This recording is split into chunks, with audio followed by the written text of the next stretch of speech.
अब बात करते हैं दलित सीएम पर सियासत हो रही है। जी हां, पंजाब को पहला दलित सीएम मिल गया है। चरणजीत सिंह चन्नी के रूप में पंजाब को नया दलित सीएम मिला है, लेकिन इस पर सियासत भी शुरू हो गई है। सियासत इस रूप में शुरू हुई है। बीएसपी अध्यक्ष मायावती ने इसे कांग्रेस का चुनावी हथकंडा बताया है, तो बीजेपी ने भी इसे चुनावी मुद्दा करार दिया है। वहीं कांग्रेस ने इस पर पलटवार करते हुए कहा कि बाकी पार्टियां तो सिर्फ बोलती हैं, लेकिन हमने करके दिखाया है। अब कुछ ही समय के लिए इनको पंजाब का मुख्यमंत्री बनाना, तो इससे तो ये लगता है कि ये केवल इनका कोरा चुनावी हथकंडा है, इसके सिवाय कुछ भी नहीं है। पंजाब के अंदर जिस प्रकार से वहाँ पे दलित मुख्यमंत्री बनाने का एक षड्यंत्र रचा जा रहा है, दलितों के वोट बैंक पे डाका डालने का, ऐसा लगता है कि कांग्रेस को ये पुरानी आदत है। ये समझते हैं कि इस प्रकार से तत्कालीन 2-4 महीने के लिए मुख्यमंत्री बना दिया जाएगा तो सारा वोट बैंक हमारा हो जाएगा। वो सिर्फ बोलते हैं, करते नहीं। हमने करके दिखाया है। हमारे समय में बूटा सिंह जी सबसे पहला हमने बनाया था, मीरा कुमार जी लोकसभा की स्पीकर बनाई थी हमने। हमारे समय में कितने सरदार मनमोहन सिंह जी 2% वाले थे, उनको प्राइम मिनिस्टर बना के दिखाया। ज्ञानी जैल सिंह को 2% वाले को राष्ट्रपति बनाकर दिखाया। इसी तरीके से जैसे पहली महिला बनाया, आज पहला दलित सिख चेहरा बनाया जो एजुकेटेड है, पढ़ा लिखा है। गांधी जी को बधाई देना चाहता हूं। मैं समझता हूं कि कांग्रेस आला कमान ने सही समय पर सही कदम उठाया है। 32% की आबादी है दलितों की पंजाब में, और बहुत देर से उनके प्रतिनिधित्व की बात चल रही थी। चन्नी सीएलपी के लीडर भी रहे हैं, कांग्रेस में उनका योगदान रहा है। मैं समझता हूं कि ये फैसला बिल्कुल उचित है, और इस फैसले से जो फैक्शनलिज्म है पार्टी में, जो गुटवाद है पार्टी में, वो कम होगा। अब आपको बता दें, दरअसल ये मुद्दा गरमाया कहां से है, इसको जानिए।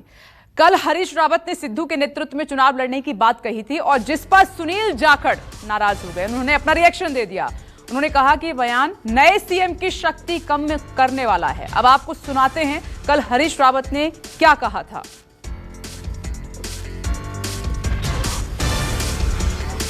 मुख्यमंत्री मंत्रिमंडल के साथ ही सब प्रदेश कांग्रेस कमेटी के नेतृत्व में चुनाव लड़ेंगे, आगे बढ़ेंगे। और प्रदेश कांग्रेस कमेटी के अध्यक्ष श्री सिद्धू हैं, जिनकी लोकप्रियता बहुत अधिक है। और विशाल इंग्लिश हमारे साथ जुड़ गए हैं। विशाल, अभी तो जस्ट शपथ ही ली है सीएम ने, और चारों तरफ देख रहे हैं कि नाराजगी का दौर शुरू हो गया है और सियासत भी शुरू हो गई है इस पर।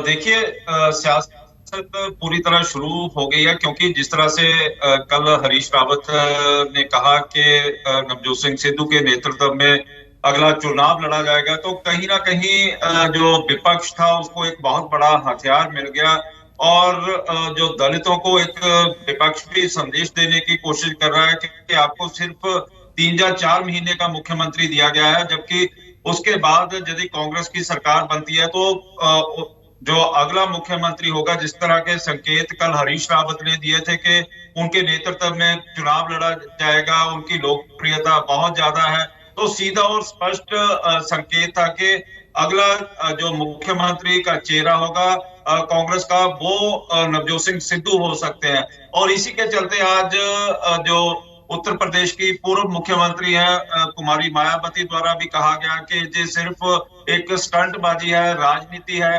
और जो गरीबों को प्रलोभन दिया जा रहा है। कांग्रेस हमेशा से ही करो और बांटो की बातों के ऊपर चलती आई है, और हमेशा ही अमीर और गरीब में भेदभाव किया जाता रहा है, और खासतौर पर दलितों में किया जाता रहा है। और इसी तरह का हमला मनजिंदर सिंह सिरसा, जो कि श्रोमणी अकाली दल के सीनियर कद्दावर नेता हैं, उनके द्वारा कहा गया कि सिर्फ और सिर्फ कुछ महीनों के लिए एक दलित को मुख्यमंत्री बनाकर और उसके बाद एक बड़े चेहरे का ऐलान करना अपने आप में दलितों के साथ एक बहुत बड़ा धोखा कहा जा सकता है। और वहीं पर जिस तरह से आज चरणजीत सिंह चन्नी ने अपनी प्रेस कॉन्फ्रेंस करते हुए साफ कर दिया कि वो एक आम मुख्यमंत्री हैं, आम व्यक्ति हैं, एक गरीब घर से उठे हुए और आज इतने बड़े पद पर पहुंचे हैं, और हमेशा ही हर 24 घंटे वो अपना बिस्तर अपनी गाड़ी में डालकर रखेंगे और पंजाब का